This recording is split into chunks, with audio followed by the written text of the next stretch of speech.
ناظرین کیا حال چال ہے؟ طبیعت ٹھیک ٹھاک؟ میں امید کرتا ہوں کہ آپ خیریت سے ہوں گے اور خوش باش ہوں گے۔ ناظرین، میں آپ کو بھی اس وقت پاکستان کے ایک بڑے اہم عہدے کی بڑی شخصیت کے بارے میں خبر دینے لگا ہوں۔ وہ خبر ہے جو ہے ایک یہ ہے کہ آیا وہ شخصیت اس عہدے پر برقرار رہیں گی یا نہیں رہیں گی، ان کو ریٹائر کر دیا جائے گا یا نہیں۔ تفصیلات کی جانب بڑھتے ہیں۔ وہ یہ کہ پاکستان ٹی وی نے جو ہے کہا ہے کہ لیفٹیننٹ جنرل عاصم ملک DGISI کے عہدے پر برقرار رہیں گے، یعنی ان کو ریٹائر نہیں کیا جا رہا بلکہ ان کو اپنے عہدے پر برقرار رکھا جائے گا۔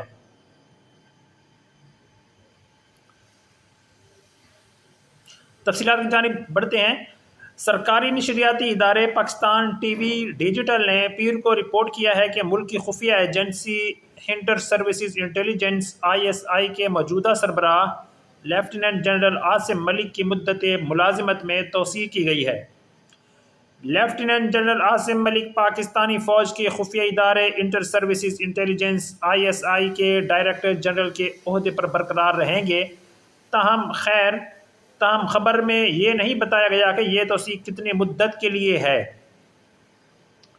لیفٹیننٹ جنرل عاصم ملک جنرل ہیڈ کوارٹرز GHQ میں ہیڈ ایڈجوٹنٹ جنرل کے طور پر 1 سال کے لیے ISI کے ڈائریکٹر جنرل کے عہدے پر تعینات رہے۔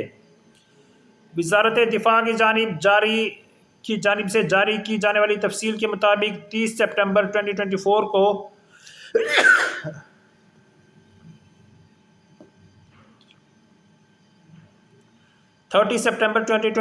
کو انہوں نے اپنے عہدے کی ذمہ داری سنبھالی تھی۔ انڈیپینڈنٹ اردو کو دستیاب معلومات کے مطابق لیفٹیننٹ جنرل عاصم ملک نے ہیٹی لانگ کورس سے پاکستان آرمی میں شمولیت اختیار کی تھی۔ لیفٹیننٹ جنرل عاصم اپنے کورس میں اعزازی شمشیر سوارڈ آف آنر بھی حاصل کر چکے ہیں۔ ان کا تعلق پاکستان آرمی کی بلوچ ریجمنٹ سے ہے۔ لیفٹیننٹ جنرل عاصم اس سے پہلے بلوچستان میں انفینٹری ڈویژن اور وزیرستان میں انفینٹری بریگیڈ کمانڈ کر چکے ہیں۔ اس کے علاوہ چیف انسٹرکٹر NDU اور instructor command and staff college Quetta بھی تعینات رہ چکے ہیں۔ وہ اس سے پہلے ملٹری آپریشنز ڈائریکٹوریٹ میں بھی فرائض سر انجام دے چکے ہیں۔ اور ناظرین، آپ کو یہ بھی ساتھ ساتھ بتاتا چلوں کہ لیفٹیننٹ جنرل عاصم ملک فورٹ لیون ورتھ اور Royal college of defence studies کے گریجویٹ بھی ہیں۔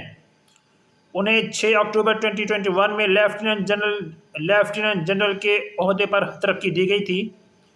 انہوں نے پاکستان کی نیشنل ڈیفنس یونیورسٹی سے امریکہ پاکستان تعلقات پر PhD کی ڈگری حاصل کی ہوئی ہے۔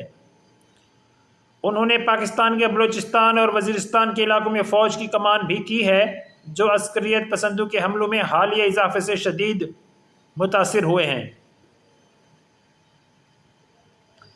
ناظرین، یہ میں نے آپ کو خبر دی ہے کہ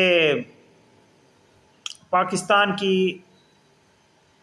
کا جو اہم سرکاری عہدہ ہے DGISI کا، اور کل جو ہے 5 اکتوبر کا دن تھا، اتوار، تو کل ان کی ریٹائرمنٹ کا آخری دن تھا۔ کل انہوں نے ریٹائر ہو جانا تھا اور گھر چلے جانا تھا، مگر ایسے نہیں ہوا، بلکہ ہوا یہ ہے کہ ان کی مدت ملازمت میں توسیع کی گئی ہے، اور یہ توسیع کتنی مدت کے لیے یہ نہیں بتایا گیا، لیکن توسیع کی گئی ہے اور وہ اب ریٹائر نہیں ہو رہے۔ لہٰذا جو میڈیا پر جو قیاس آرائیاں تھیں وہ دم توڑ گئی ہیں۔ ناظرین، یہ تو تھی ہماری بہت اہم خبر۔ اب اس کے علاوہ آپ کو میں ایک اور خبر دوں، وہ ہے سینیٹر مشتاق کے حوالے سے جو فلوٹیلا کے ساتھ غزہ کا جو امدادی قافلہ تھا اس کے ساتھ گئے تھے اور گرفتار ہو گئے، وہ بھی ان کا قافلہ بھی۔ تو اس بارے میں پاکستان کے دفتر خارجہ نے بیان جاری کیا ہے کہ اردن کی مدد سے سینیٹر مشتاق کو لانے کی کوششیں جاری ہیں۔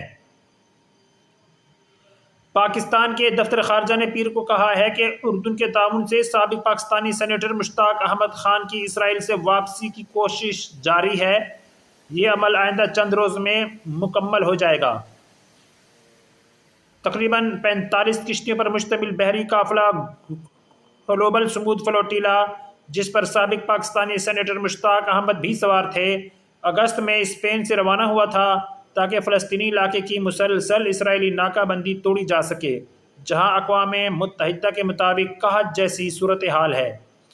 تاہم اسرائیلی فورسز نے 1 اکتوبر کو غزہ کے پانیوں کے قریب فلوٹیلا میں شامل کشتیوں کو روک کر ان پر سوار کارکنوں کو حراست میں لے لیا تھا، جن میں سابق پاکستانی سینیٹر بھی شامل تھے۔ پاکستانی حکام نے کہا تھا کہ اسرائیل کے ساتھ سفارتی تعلقات نہ ہونے کے باعث سینیٹر مشتاق احمد کی واپسی کے لیے ایک بااثر یورپی ملک سے مدد حاصل کی گئی ہے۔ پاکستانی دفتر خارجہ کے ترجمان نے پیر کو ایک بیان میں کہا کہ وزارت خارجہ عمان میں سفارت خانے کے ذریعے سابق سینیٹر مشتاق احمد خان کی محفوظ واپسی کے لیے شب و روز کوشاں ہے۔ اردن کی حکومت کے قیمتی تعاون کی بدولت ہمیں امید ہے کہ یہ عمل آئندہ چند روز میں کامیابی سے مکمل ہو جائے گا۔ ہم برادر ملک اردن کی حکومت کے شاندار تعاون اور فراخ دلانہ مدد کے لیے نہایت شکر گزار ہیں۔ اس سے قبل اتوار کو پاکستانی وزارت خارجہ نے کہا تھا کہ مشتاق احمد محفوظ اور صحت مند ہیں۔ وزارت خارجہ کے بیان میں کہا گیا تھا کہ پاکستان اپنے بین الاقوامی شراکت داروں کے ساتھ سرگرم انداز میں رابطے میں ہے تاکہ ان شہریوں کی حفاظت اور فوری واپسی کو یقینی بنایا جا سکے جو اسرائیلی قابض افواج کے ہاتھوں غیر قانونی طور پر حراست میں لیے گئے تھے۔ اسرائیل نے گلوبل سمود فلوٹیلا کی کشتیوں سے حراست میں لیے گئے بڑی تعداد میں کارکنوں کو ہفتے کو ملک بدر کیا اور انہیں ترکی کے شہر استنبول پہنچایا گیا، جہاں ان کا پرتپاک استقبال کیا گیا۔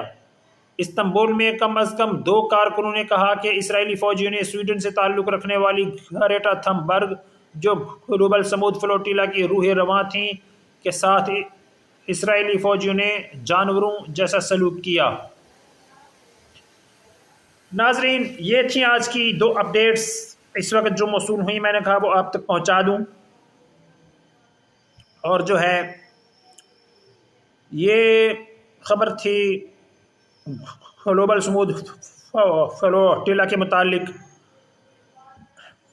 یعنی کہ کسی کو بھی فلسطینیوں کی مدد کرنے کی اجازت اسرائیل نے دی نہیں ہے۔ جو بھی باہر سے پہنچنے کی کوشش کرتا ہے غزہ کی طرف، اسرائیلی ان کی ناکہ بندی کر دیتے ہیں اور ہر چیز کو ضبط کر لیتے ہیں۔ ناظرین، میری ویڈیوز دیکھنے کا شکریہ، چینل کو لائک شیئر سبسکرائب ضرور کریں، دعاؤں میں یاد رکھیں۔ اللہ حافظ۔